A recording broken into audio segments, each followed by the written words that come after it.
ए छोटू, इधर आ इधर आ इधर आ, सुन। क्या हुआ साहब? अरे क्या हुआ कि बच्चे, आजकल गांव में लोग मरने लगे हैं और तुम लोग यहाँ ये क्या कर रहे हो? हैं? समझ नहीं आता, क्या करते रहते हो? क्या है ये सब? अब हम लोग तो कब से आपको ये सब बता रहे हैं, पर कोई फायदा ही नहीं हुआ। अब जाकर आपके दिमाग में ये बात आई है। सुन छोटू, तुम्हारे तरह के तमाशे मैं बहुत देख चुका हूँ, पर अब बात मुझे अच्छी नहीं लगती। गांव में इतनी बड़ी जमीन है, चारों ओर सब कुछ मेरा है, पर एक ही प्लाट हमारे नाम नहीं है। मुझे लगता है कि वहाँ कुछ गड़बड़ हो रही है। आप उसी बूढ़ी के जमीन पर नजर गड़ाए बैठे हैं, है ना? समझ गया समझ गया। आप उसे वहां से हटाकर उस जगह को अपना करना चाहते हैं। आपकी मंशा मुझे ठीक नहीं लगती। अगर बूढ़ी में कोई कमी है तो भी आप स्वार्थ में पड़े हुए हैं। लालच मत दिखाइए। फालतू की बात मत कर, चुप रह, अपनी जबान को संभाल के बात कर। अरे इसमें मुंह संभालने की क्या जरूरत है? क्या डर गए क्या आप? अरे मैं तो सीधे साधे बोलता हूँ। मेरा नाम है छोटू सिंह, याद रखना। हमारे सामने ज्यादा उछल मत बेटा। हमारे इस गांव देवल डांगा गांव को अपने बाप की संपत्ति मत समझ। यहाँ कुछ नियम है, उन्हीं के अनुसार चलना होगा। देवल डांगा आपका अकेले का गांव है क्या? क्या आपके यहाँ के मालिक हैं क्या? अरे ये सबका है। जहाँ जनता का अधिकार नहीं है वहाँ आपकी बात कोई नहीं मानेगा। नहीं तो। अरे चुप कर रहे बेवकूफ, मैं रजिस्ट्री के कागज दिखा दूंगा। पूरे गांव की रजिस्ट्री मेरे नाम है, समझा? लगता है उस शैतान बूढ़ी का काला चावल खाने से तेरी हिम्मत कुछ ज्यादा ही बढ़ गई है। तुम बहुत ज्यादा मुंह चला रहे हो, मैं भी तुझे मजा दिखा दूंगा। अरे जाओ जाओ जाओ जाओ, किसे मजा दिखाना है वो तो समय बताएगा। बस इतना कहूंगा बाबू, अत्याचार बंद कर दो, नहीं तो तुम्हारे साथ बहुत बड़ा अत्याचार हो जाएगा। जैसी करनी वैसी भरनी वाला हिसाब होगा फिर।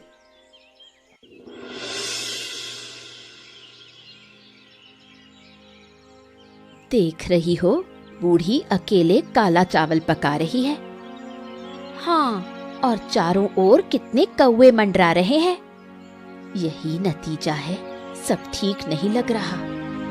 तुम नहीं जानती, परसों रात लालू मिस्त्री की गाय मर गई। लोग कह रहे थे उसी रात उस बूढ़ी की कड़ाही से धुआं उठता हुआ देखा गया। उसकी आंखों की पुतलियां एक बार देखने से सीना ठंडा हो जाता है।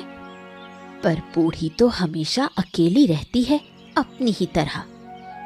अकेले रहना कोई बहाना नहीं। बूढ़ी कुछ गड़बड़ कर रही है। राम बाबू को तो कई बार बताया गया, पर कुछ नहीं किया।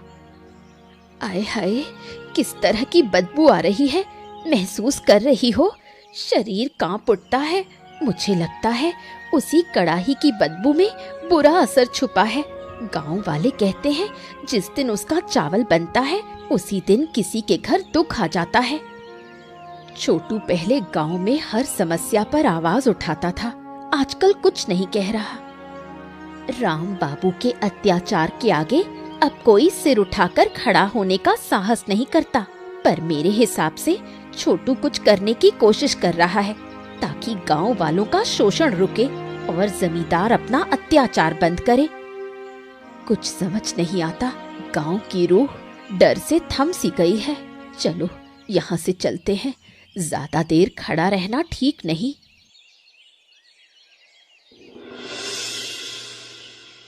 अरे सुनो सब लोग, आप सब उस बूढ़ी माँ पर बेवजह दोष लगा रहे हैं। आप लोगों के मन में अंधविश्वास भर गया है। अरे सच में अगर बूढ़ी की कोई गलती है तो उसको साबित करो ना भाई। ऐसे फालतू में बातें बातें कहने से क्या होगा? और गरीबों के घर में काला चावल होना आम बात है, पर किसी को ऐसे दोषी ठहराना नहीं नहीं नहीं, ये बिल्कुल सही नहीं है।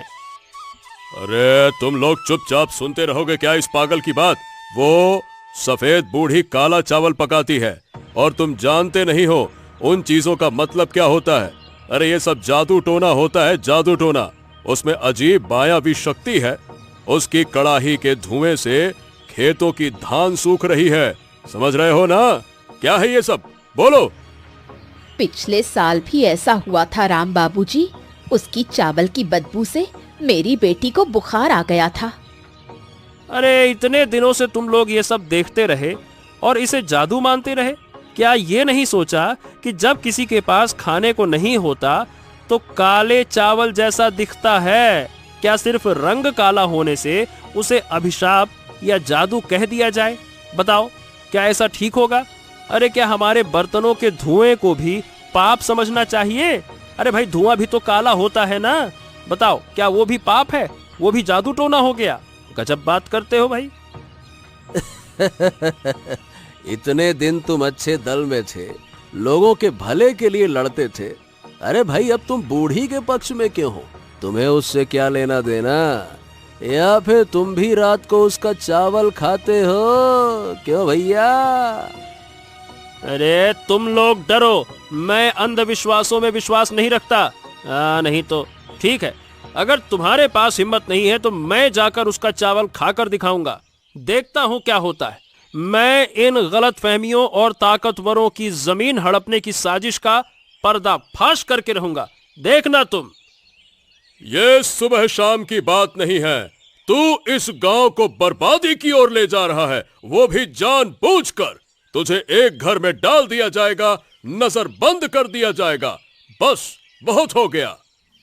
उसके साथ इतना जुल्म मत करो राम बाबू। जो इंसान अपना पेट भरने में असमर्थ है, उसे तुम लोग माफ कर दो। इतने दिन बाद मौका हाथ लगा है, ये अवसर गंवाना नहीं चाहिए बाबू। ऐसे ही किसी का टेटुआ एकदम सर दबा कर रखना चाहिए, फिर सही समय पर वो मर जाएगा।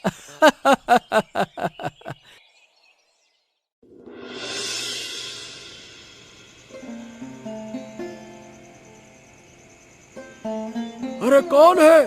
कौन है जो रास्ते से जा रहा है? सत्यम, हे सत्यम। जी ठाकुर जी, पुरोहित जी, ठाकुर जी प्रणाम। अब और मैं क्या करूं? आप लोग आराम से सो सके, इसीलिए मुझे रात भर पहरा देना पड़ता है।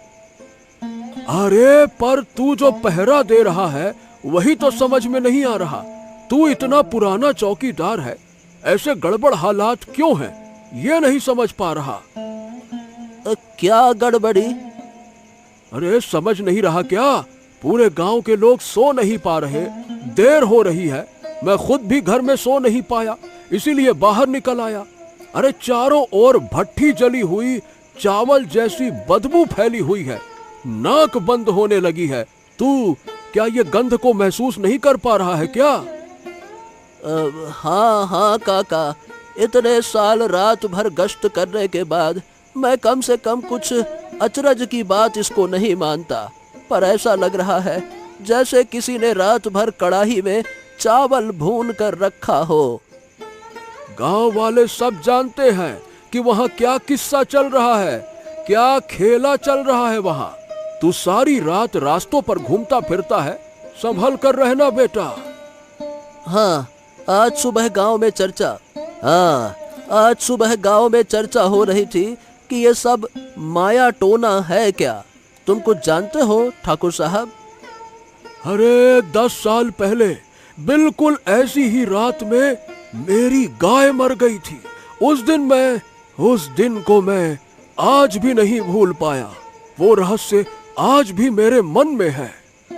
चलो लौटते हैं ठाकुर जी। सुबह सबको बता देंगे, फिर कुछ न कुछ निर्णय लिया जा सकता है।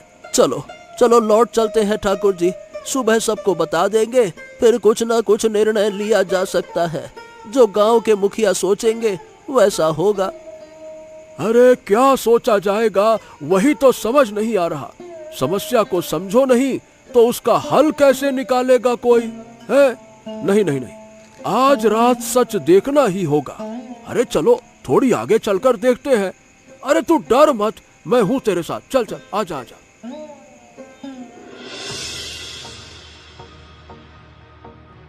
अरे सुनो सब लोग, कल रात मैं और सत्यम ने अपनी आंखों से देखा है। क्या नहीं सुनोगे? क्या देखा? अरे अपनी कड़ाही में सिर्फ भात नहीं बना रही थी, कुछ ऐसा बना रही थी जिससे काला धुआं और साया उठ रहा था।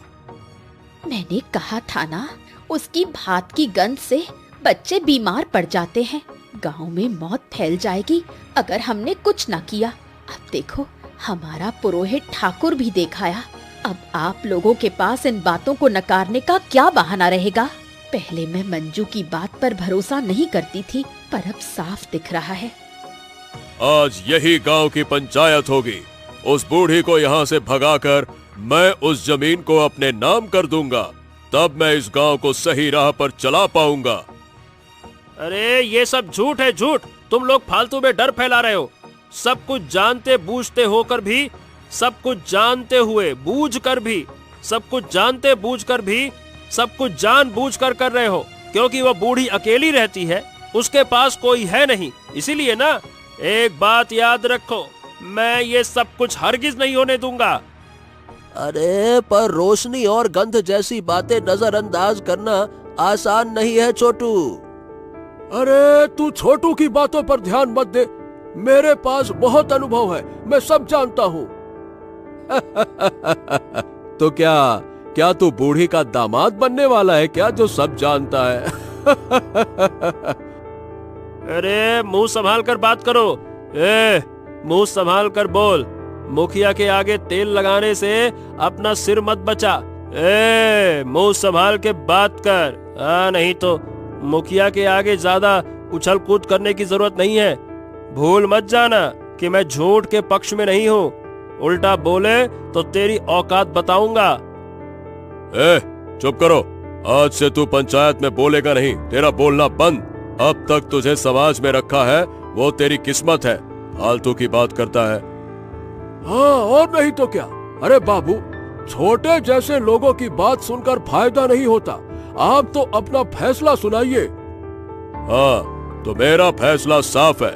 उस बूढ़ी को आज गांव से निकाल दिया जाएगा और जरूरत पड़ी तो मार पीट कर भी भगा दिया जाएगा।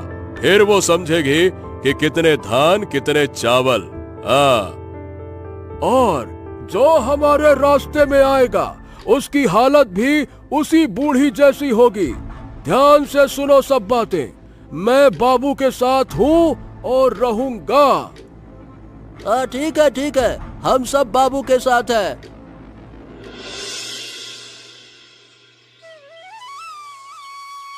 ओफो, तुम अब आए। मैं तुम्हारे लिए बहुत परेशान थी। कब से तुम नहीं आए? मेरी परवाह करोगी किस लिए? अरे मेरे साथ जो होना होगा वही होगा। बस मुझे पति बनाकर तूने अपना जीवन खराब कर लिया। ऐसी बातें क्यों कर रहे हो? क्या नहीं जानते कि मैं तुमसे कितनी मोहब्बत करती हूँ? अरे मैंने भी लोगों के भले के लिए लड़ाई लड़ी है। जब राम बाबू गांव की बड़ी पोखर पर अपना कब्जा करना चाहता था, तब मैंने उसे रोककर गांव वालों को बचाया था। और अब सब लोग उन दिनों को भूलकर उसी बाबू के आगे पीछे लल्लो चप्पो कर रहे हैं। तुम बूढ़ी के पक्ष में बोलते हो। शायद लोग इसे मानना ही नहीं चाहते। क्या तुम भी सोचती हो कि मैं गलत हूँ? बूढ़ी में कुछ राज जरूर है, ये सच है। तुम्हारे मन में सही बताऊं, अंधविश्वास भर चुका है। अरे तुम्हें समझाना अब बहुत मुश्किल है। ठीक है, अभी खाना खा लो और उल्टी सीधी बातें मत करो। खाओ, भात ठंडा हो जाएगा। सुबह से कुछ खाया नहीं है तुमने। भात देखते ही बूढ़ी की बेबसी याद आती है। अरे सब इतने स्वार्थी हैं कि सच्चाई को अनदेखा कर रहे हैं। उन्होंने मुझे भी ऐसा अपमानित किया जैसे मैं कोई अपराधी हूँ।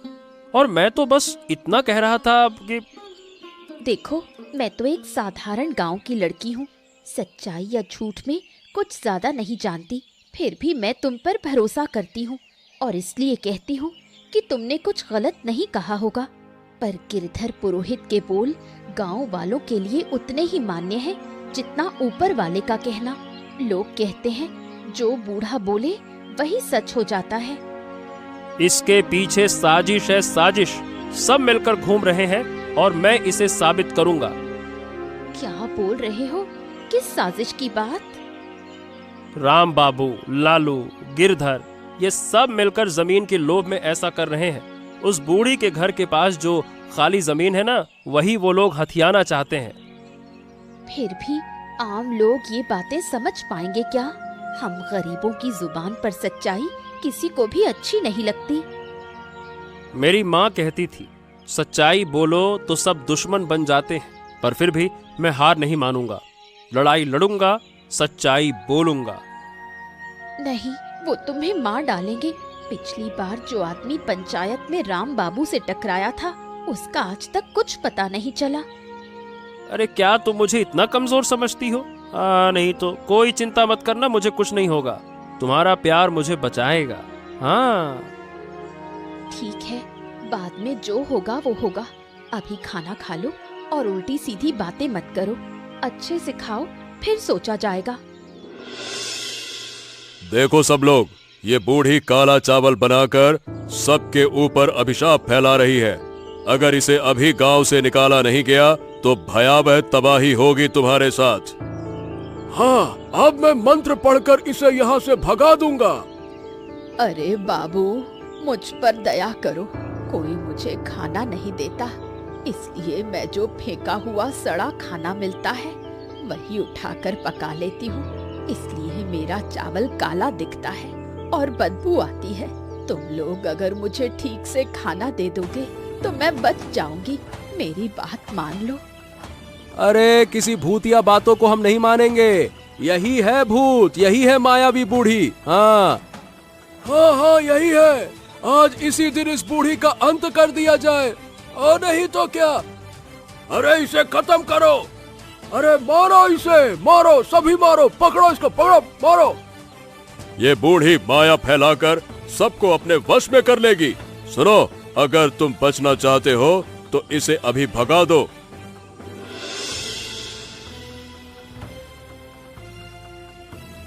छोटू भाई, एक खबर सुनोगे? हाँ, जो हो सकता था तुम कर ही चुके हो। अब और क्या खबर सुनाओगे? मुझे गलत मत समझो भाई, मैं तो उस दल में नहीं था, बाकी सब थे। हाँ हाँ ठीक है, जो कहना है बोलो। वो लोग, मतलब राम बाबू, लालू और पुरोहित गिरधर, सब मिलकर एक समझौता कर चुके हैं। समझौता? किस बात का? बूढ़ी के पास वाली खाली जमीन को लोभी लोगों की टीम अपने नाम करना चाहती है। पुरोहित ने भी रात को मुझसे कहा था कि वहाँ देवी देवताओं की पूजा होगी, इसीलिए मैंने कुछ नहीं कहा। अब सब काम हो जाने के बाद राम बाबू जमीन देने को तैयार नहीं है। सब अंदर से खफा हैं।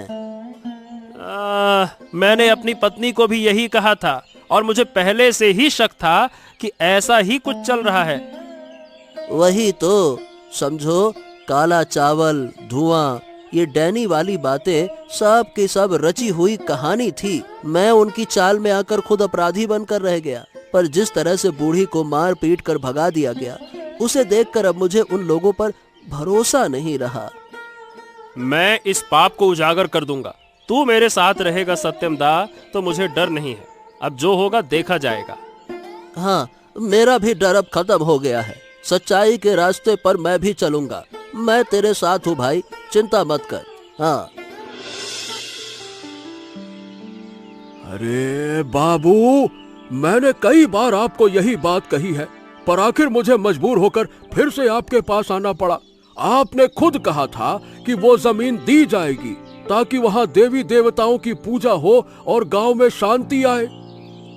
अरे हाँ हाँ गिरधर, तू तो बड़ा हो गया है, पर तेरी समझ कहाँ है? शायद तुम भूल रहे हो कि अब वो जमीन हमारी हो गई है। मैंने तुम्हें वादा किया था ऐसा कुछ, मुझे तो याद नहीं आ रहा।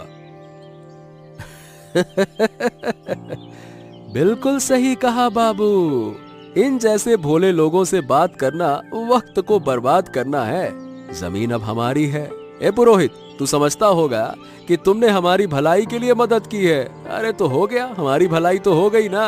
अब जा, आराम कर। हाँ, मैंने शुरुआत से कहा था कि बूढ़ी कुछ नहीं करती, उसे भगाकर पूजा शुरू हो जाए तो अच्छा होगा।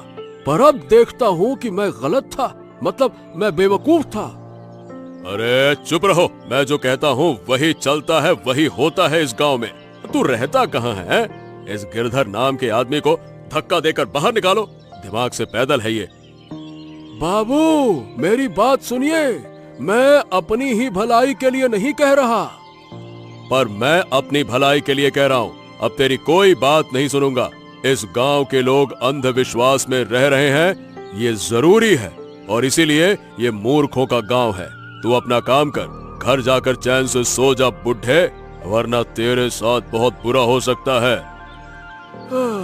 ठीक है बाबू, ठीक है, मैं जा रहा हूँ, पर याद रखिएगा, पाप का फल सभी के जीवन में लौट कर आता है, और वो लौट कर आएगा ही। देख लेना, जरूर आएगा, जरूर आएगा। अरे सुनो, सब लोग सुनो, तुम लोग चैन से घर के अंदर कैसे सो रहे हो? अरे बाहर आओ, बाहर। चारों तरफ जले हुए चावल की गंध फैल गई है, बाहर आओ। अरे क्या हो गया? क्या अशुभ हो गया? हाँ, क्या हो गया? ऐसा तो नहीं होना चाहिए था। हमने तो उस बूढ़ी को गांव से निकाल दिया था। अरे उसी की वजह से ये अभिशाप आया है। ये बात क्यों नहीं समझते तुम लोग? अब मैं मजबूर होकर कह रहा हूँ कि छोटू सच बोल रहा था। बूढ़ी की कोई गलती नहीं थी। आज मैं भी सबके सामने एक सच्चाई बताना चाहता हूँ। जानता हूँ ये बात कहते ही शायद मैं मारा जाऊंगा, मुझे खत्म कर दिया जाएगा, फिर भी कहना चाहता हूँ। मैं भी चाहता हूँ कि पुजारी दादा तुम सारी की सारी सच्चाई बता दो। अरे भला कैसे छोड़ेगी? एक असहाय बूढ़ी औरत को तुम लोगों ने अपने स्वार्थ में गांव से भगा दिया। अरे तो फिर तू बड़ी बड़ी बातें कर रहा है। अरे जो सच है वही बोल रहा है। गांव में मंदिर बनेगा और सबका भला होगा, ये कहकर जमींदार ने मुझे अपने साथ मिला लिया था और कहा था कि बूढ़ी को भगा दो। इसी वजह से मैंने तुम सबको झूठ बोलकर अभिशाप का डर दिखाया और बूढ़ी को निकालने पर मजबूर किया। अच्छा, तो मतलब बूढ़ी की कोई गलती नहीं थी, सारी गलती तुम्हारी थी। हाँ, अब हमें असली दोषी को सजा देनी होगी, और ये जितनी जल्दी हो सके उतनी जल्दी करना होगा। राम बाबू के खिलाफ सब कुछ सिर्फ लालू मिस्त्री बता सकता है। अगर उसे पकड़कर पूछताछ की जाए तो सच्चाई सामने आ जाएगी। चलो उसे पकड़ते हैं और फिर दोषियों को सजा देंगे। चलो। हाँ, चलो चलो चलो, अभी चलो। गांव का ये संकट अब और नहीं रहेगा, हम और बिल्कुल नहीं सहेंगे। चलो।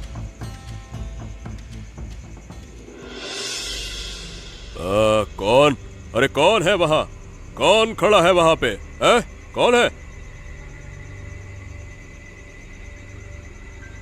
जिसे तुम लोगों ने पकड़कर पीट पीट कर गांव से भगा दिया, अब उसे पहचान नहीं पा रहे। ओह, क्या? वो क्या सचमुच? हाँ, सब सच है। तुमने क्या सोचा था, मैं वापस नहीं आऊंगी? क्या तुम नहीं जानते थे कि मैं गांव की भलाई के लिए जीती हूँ? मेरी जमीन पर कब्जा करने के लिए तुमने मुझे इस तरह अपमानित किया। मैंने तुम्हारा क्या बिगाड़ा था? मुझे वो जमीन चाहिए थी। इस लालच की सजा तुझे मिलेगी। मैं बहुत डर चुका हूँ, अब और नहीं डरूंगा। तू एक बूढ़ी औरत होकर मुझे क्या सजा देगी, हैं? सजा मैं नहीं दूंगी राम, तुझे सजा देगी जनता। बाहर सुन रहा है तू उनकी गरज, वही तेरी मौत का कारण बनेगी। वो लोग जो सच झूठ का फर्क नहीं जानते, वो मुझे क्या सजा देंगे? इंसानों को तू कब तक बेवकूफ बनाएगा? वक्त आ गया है, संभल जा मैं कहती हूँ। अरे बाहर निकल लालू, अब हम सब जान चुके हैं। सिर्फ मैं नहीं, पूरा गांव सच्चाई जान चुका है। अगर तू घर से बाहर नहीं आया तो अभी तेरे घर में आग लगा दी जाएगी। अरे बाहर निकल। हाँ, बाहर निकल तू। अगर बचना चाहता है तो सच कबूल कर। बता बूढ़ी की गलती क्या थी? चावल की गंध से कौन मरा, तू या तेरा वो यार जमींदार? बाहर आ। अरे क्या तुम लोग सोचते हो कि सारी गलती मेरी है? देखो मेरी कोई गलती नहीं भाइयों। मैंने वही किया जो राम बाबू ने कहा था, उसने ही पूरा खेल रचा था। देखो मैं तुम सबसे माफी मांगता हूँ। मैं कसम खाता हूँ बूढ़ी बुरी नहीं थी। अरे क्या कहा तूने? फिर भी तूने सबको गुमराह किया, इतना बड़ा अपराध करवाया हमसे। जिसने हमेशा गांव का भला किया, उस छोटू को तूने हमारे सामने बुरा बना दिया है? देखो बूढ़ी जादू जानती है। ये झूठ फैलाने को राम बाबू ने कहा था। वो चाहता था कि सब उससे डरे। हाँ, सच क्या है जल्दी से बता सबको। अब तो बात बहुत आगे बढ़ चुकी है, हम बहुत गुस्से में हैं। बता दे साफ, जो हुआ वो अच्छा नहीं हुआ। सच्चाई ये है कि बूढ़ी सबका भला चाहती थी, लेकिन राम बाबू कभी नहीं चाहता था कि गांव तरक्की करे। इसीलिए उसने बूढ़ी को हटाकर लोगों का नुकसान किया।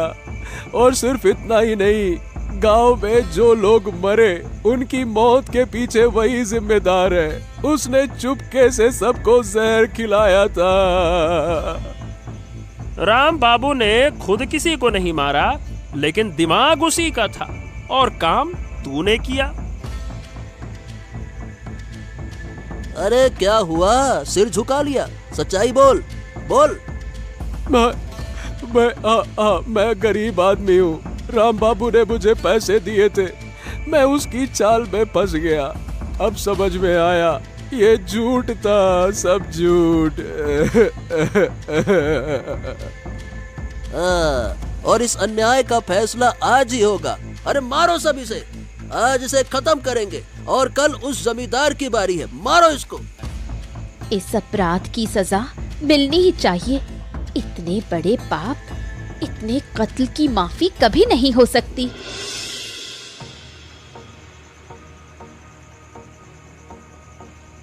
अरे तुम सब लोग मेरे पास क्यों आए हो? देखो मेरा शरीर बहुत खराब है, अब मुझसे कुछ नहीं होगा। मरने से पहले सच्चाई तो बता जा। तेरे एक खास साथी को हमने कल रात ही चिता में भेज दिया। कल रात वो सफेद बूढ़ी मेरे घर पर आई थी और तब से मैं बिस्तर पर पड़ा हूँ। अरे उठ नहीं पा रहा। मैं जैसे बेहोश पड़ा रहा, समझ ही नहीं पाया कि कितना बड़ा पाप कर चुका हूँ। अब समझ में आ रहा है कि वो सब बहुत बड़ी भूल थी। अच्छा, मतलब कि तू मान रहा है कि तूने मुझे झूठे लालच में फंसाया था और जो लालू ने कहा वो सच है। अरे मरने से पहले झूठ बोलकर क्या फायदा? मैं सब स्वीकार करता हूँ।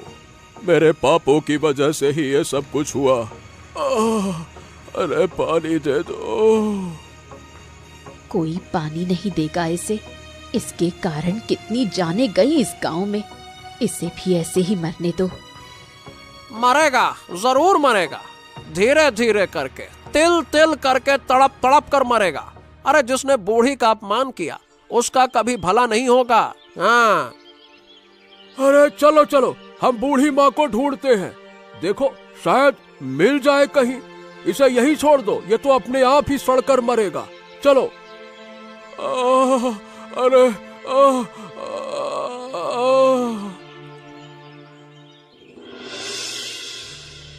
छोटू भाई, अब जो तुम कहोगे वही करेंगे। हमने बूढ़ी माँ को गांव से निकाल दिया। अब इस जगह आकर क्या हासिल होगा? पछतावे से कुछ नहीं बदलता। देखो, बूढ़ी माँ हमेशा ही हमारा भला चाहती थी, इसीलिए मुझे नहीं लगता कि वो बिना निशानी छोड़े गई होगी। मतलब तुम कहना चाहते हो कि अब भी हमें एक मौका मिल सकता है? सोचो, कल रात फिर से वही जले हुए चावल की गंध आई थी। शायद बूढ़ी माँ हमसे नाराज है, इसीलिए कभी सामने नहीं आएगी, लेकिन उनकी वो हांडी शायद वही हमें मिले। और अगर वो हांडी हमें मिल गई तो शायद हमारी किस्मत भी पलट जाए। हाँ, इसीलिए हमें यहाँ अच्छी तरह से खोद कर देखना होगा। हाँ तो चलो सब मिलकर मिट्टी खोदते हैं, चलो।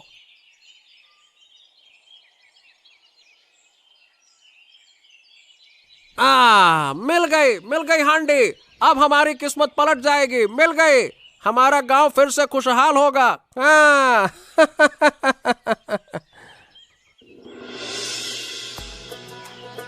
इसीलिए कहते हैं किसी भी चीज को बाहर से देखकर उसके अंदर क्या है नहीं समझा जा सकता। हाँ हाँ हाँ हाँ, हांडी बाहर से हमेशा काली होती है, लेकिन अंदर का खाना स्वादिष्ट होता है। और नहीं तो क्या, जैसे उस सफेद बूढ़ी की हांडी में बना काला चावल, अमृत जैसा स्वाद था उसका। आए हाय हाय हाय।